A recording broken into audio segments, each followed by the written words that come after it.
Hello, my name is Agent Nikki Kindo with Horrific Encounters, and today we'll be discussing what makes Subject 004 such a great idea for a slasher. And who is Subject 004?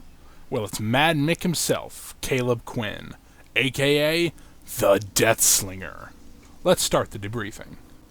Born in the dust-ridden badlands of the American Midwest, Caleb Quinn was son to struggling Irish immigrants. On the edge of the frontier, sickness, famine, and death were common sights, and pioneers contended for whatever scraps they could claim while tycoons feasted. Caleb's father, once an engineer, had few options to ply his trade as businesses posted a common sign: "No Irish need apply." His antiquated tools laid untouched for years until Caleb discovered them. Noticing his son's interest in the trade, he gifted him his old wrench. The devices Caleb made under his father's guidance had quaint applications. When his father was away, he took a grim turn.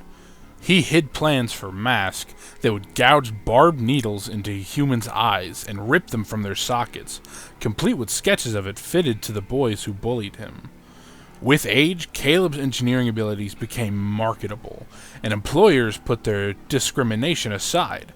Henry Bayshore, the owner of the United West Rail, hired him. Caleb first invented a gun that shot railroad spikes into the ground. Next, he made a steam-powered tunneling drill. But as Bayshore feigned indifference, the devices began turning up at other companies, the patents stolen from Caleb and sold. A familiar sensation coursed through Caleb's blood, feeding the sharp pain in his heart. Rage overwhelmed him. He burst into Bayshore's office and smashed his face into a bloody stew. As he was pulled away, he pushed his specialized gun to his boss's gut, squeezed the trigger. A railroad spike placed through the skin and viscera, nailing Bayshore to his desk. The only thing that saved Caleb from hanging was Bayshore's unlikely survival. For 15 years, Caleb was confined to Hellshire Penitentiary, the nation's first private prison. In a fortress of illiterate convicts, he found an unlikely friend in the educated prison warden. He designed torture devices for him, and in return received extra meals. After a time, the warden offered to commute his sentence. He spoke of something greater than monetary wealth: political capital. And that his connections would have Bayshore framed and rotten behind bars for life. He had only one request: make him rich. Fill the prison, use ingenuity to bring outlaws alive. Caleb returned to his workshop, and with a few modifications emerged with something new: the spear gun. The first trial occurred when a thief robbed a Chinese laundry. Seizing on the opportunity, Caleb unleashed his prototype. Metal joints screeched as the spike shot forward, gouging into the target's abdomen. But as the spear tugged, it caught the thief's intestines, and an ungodly sound yanked them onto the dusty road. After several iterations, the disembowelment dwindled, but Caleb had already earned his new nickname, the Deathslinger. Looking to protect his asset, the prison warden pulled strings and released Irish inmates to form Caleb's posse. The Hellshire Gang was born. For 6 years they roamed the country collecting wanted outlaws for the prison, fulfilling their end of the bargain. After a bloody battle at Glenvale, Caleb caught notice of a newspaper headline: "Henry Bayshore purchases Hellshire Penitentiary." In the picture, a disfigured Bayshore proudly shook the warden's hand. Caleb's heart pounded with rage, blood swelling as if it would burst from his veins. He'd been sold out, a pawn in a rich man's game. The Hellshire Gang pledged their loyalty to Caleb and called for the warden's head. In a thundering gallop, they smashed through the prison entrance, shrieking like bloodthirsty marauders. A guard raised his pistol, but hesitated. A spear punctured his chest. Caleb grabbed the man's head and slammed it against a prison cell until it spilled through the bars. Reaching the warden's office, Caleb kicked the door and was met with a fortunate sight. It wasn't only the prison warden who cowered in a corner, but Henry Bayshore. Overpowered with rage, Caleb rushed to Bayshore, beating, bludgeoning, tearing at his flesh. The man's blood dripped from his face, crimson pooling at his feet. The Hellshire gang swarmed the warden, snapping bones with each kick. With the two men broken and begging for death, the posse dragged them to the commons, where they were left to the growing crowd of prisoners. Soaked in blood and sweat, Caleb hobbled to his old cell, hardly paying notice to Bayshore's screams. He sat on the bed's edge as drops of blood ran from his fingertips. A thick, unnatural fog streamed through the barred window. He pulled out his old wrench, cracked and rusted, and ran a thumb along the metal, regarding it with faded eyes. He couldn't remember when it came to his possession. He didn't care to remember. At his feet, he saw a dusty path, and its end silhouettes of all who had done him wrong. The boys who bullied him, the executives who took advantage of him, and again, Henry Bayshore. Emerging from a fog were the tools to dispose of them. Unforgiving steel hooks, brilliant and beautiful in their simplicity. Pain tore through his leg as he stood, but he endured, pushing onwards, walking the dusty path, leaving a trail of blood flowing behind him. Being released with the Chains of Hate DLC, when I say that the idea of a gunslinger slasher villain is new to Dead by Daylight, I mean it's new to Dead by Daylight. From our research here at Horrific Encounters, we could not find any actual horror villains who were gunslingers. The closest thing that I found was Butch Cavendish from the 2013 Lone Ranger movie with Johnny Depp. I know it's not really a horror movie, but I feel Butch and the Deathslinger actually share a resemblance to each other. So what is so interesting about the Deathslinger as a horror villain? What makes him stand out as his own on a slasher? Well, let's start with his design. Starting from his hat to his boots, Caleb's jaw is busted and shot through. He was shot in the jaw during a shootout, and the bullet itself is an add-on usable in the game of Dead by Daylight. Next, we look at his eyes. This leads to me to talk about the theory that killers with white glowing eyes are being manipulated by the entity of Dead by Daylight to see those they want to kill and seek revenge on. For the spirit, it would be her father.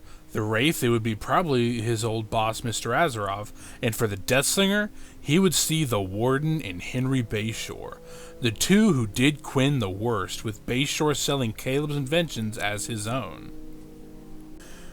Moving down the outfit, he wears a pretty basic design for a Western gunslinger with a red bandana, bandoliers, and a long leather duster.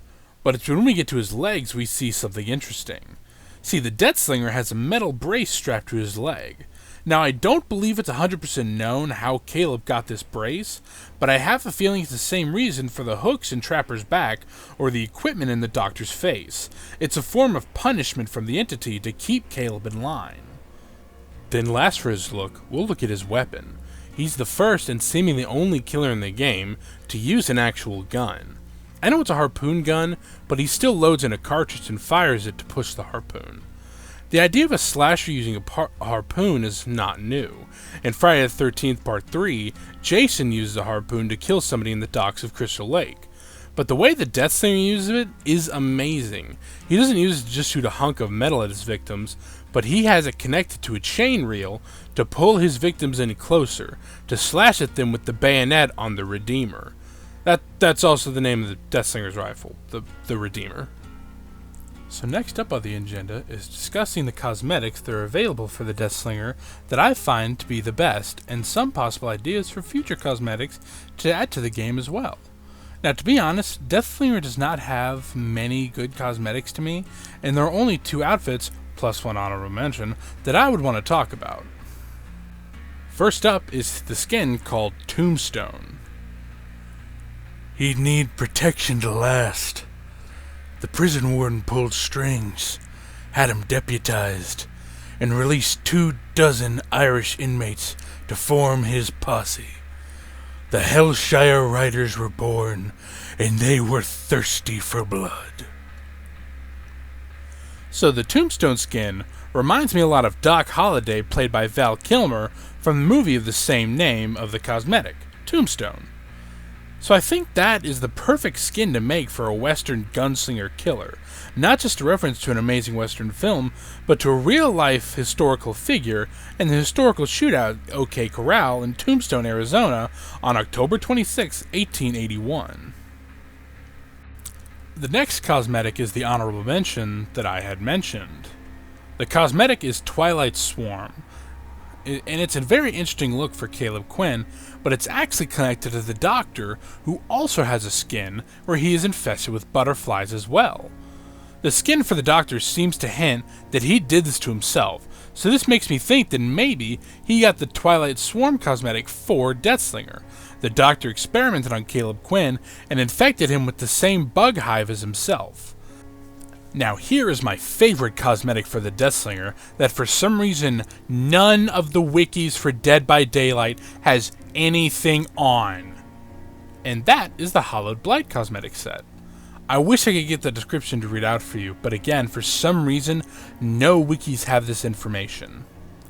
Deathslinger's black cosmetic is such an interesting look for Caleb Quinn. His chest is decayed, open, showing his ribs, and his face to me looks like a victim of the gallows hung by the neck with a droopy face. His Redeemer looks very interesting as well, with the blight serum spurting out of the rifle, and the bayonet seems to have been replaced with a form of machete instead of the scrap metal blade. His leg no longer has a metal brace on it, but is now a fully metal robotic leg as a replacement, and his other foot is covered in nails driven into Caleb's foot. And the last thing I'd like to mention before moving on is his hat. Deathslinger's hat has gotten way bigger, and it reminds me a lot of the Sheriff from Scary Movie 3. And now there is the Iron Maiden outfit that makes Deathslinger the band's mascot Dead Eddie, which looks amazing. But I won't talk about that because I don't talk about the legendary skins that turn a killer into another character in these debriefings. Maybe in a future episode or something I could talk about all those different types of legendary cosmetics that turn a killer or survivor into a different character. Now, let's do something a bit new here. Let's get a couple ideas for new cosmetics to give Deathslinger, because he has very few that I truly give a shit about, and there are so many ideas to give a gunslinger slasher villain. One idea I would like to see is a cosmetic with a poncho. That look became synonymous with the gunslinger due to Clint Eastwood's character The Man with No Name from The Good and the Bad and the Ugly film trilogy. The set could be called The Killer with No Name as a reference to the movie, just like the cosmetic set Tombstone that we talked about earlier. Cosmetic idea is based on a film by Quentin Tarantino, The Hateful Eight. The outfit in question would be based on John Ruth, played by Kurt Russell. I mainly just want to see the Deathslinger in a huge puffy fur coat, and maybe he could have a single shackle on his arm in reference to how John Ruth chained himself to the outlaw Darcy Domergue, played by Jennifer Jason Leigh. The cosmetic set could be called the Haberdashery Hangman. And lastly, for cosmetic ideas, is a set that I would like to call Redeemer Redemption. But going over that again, there are many different names that you could do for a Red Dead Redemption-based cosmetic. For names, at least. I mean, there's Blood Red Redemption, there's Red Dead Redeemer, like I said, or just Red Dead Deathslinger. I mean, there's a lot. I don't want to use the phrase Red Dead because copyright infringement and all that, it's a bit too on the nose than hell just naming the cosmetic set after the movie that it is, such as Tombstone or even Haberdashery Hangman for the John Ruth idea. There's a lot of different ideas that could be done for the name, but I had the perfect one earlier, I just can't remember it. But the cosmetic set would loosely be based on the protagonist of the first Red Dead Redemption game, John Marston, or the look of Dutch Vanderlyn from the first Red Dead Redemption game, because to me, the Long Johns, like the whole Long John look, is synonymous with the gunslinger lifestyle. I mean, just think of it as it would be when the Deathslinger could have been taken in an alternate timeline while he had just rested up after a bounty. Because that's pretty much all cosmetics are, is various different timelines and outfits the character might have worn while they were outside of the realm. I don't have a lot of details to go on for this idea, but I just think a Red Dead-inspired cosmetic would be really cool. So something that I wish that Dead by Daylight would do is to give some of the older original characters their own voice lines. I say this because in modern DBD, a lot of characters are getting voice lines that show more of their personality to the players, and I feel that older killers really need that kind of detail for them, especially lesser loved ones like Deathslinger. So I'd like to give a few scenarios in the game that would have a trigger for a voice line. I feel that about 4 lines per action would be enough, so here are my idea for Deathslinger voice lines. Damn it. Damn it. Damn. Damn. Get back here, piggy. Get back here, piggy. Come on, little pig, get on back. Back here, piggy. I see you, Bayshore. I see you, Bayshore. Can't hide from me, Bayshore. Is that you, Bayshore? You can run, but hell, I'll still get you. Oh, you can run, but hell, I'll still get you. You can run. Oh, but I'll still get you. You bleed nice. You bleed nice. Ho ho ho, you bleed nice. Sweet piggy piggy piggy. Sweet piggy piggy piggy. I'm the law now. I'm the law now. I'm the law now. Wanted, dead or alive. Wanted, dead or alive. Dead or alive, you're coming with me. Damn things. Damn things. Damn it! Damn things! Sloppy engineering. Oh, now that's just sloppy engineering. Damn sloppy engineering. You steal this one too, Bayshore. You steal this one too, Bayshore. You steal this one too, Bayshore. Lights out. Oh, dim the lights out now. Lights out. Stay down. Now you stay down. Stay down. Stay down. Now you're under my boot. Now you are under my boot. Now you're under my boot. Chew gravel, partner. Chew some gravel, partner. Stay down and chew gravel, partner. Oh, now don't start airing your lungs. Don't start airing your lungs. Don't start airing your lungs. Time for a hanging. Time for a hanging. Time for a hanging. Swine to the slaughter.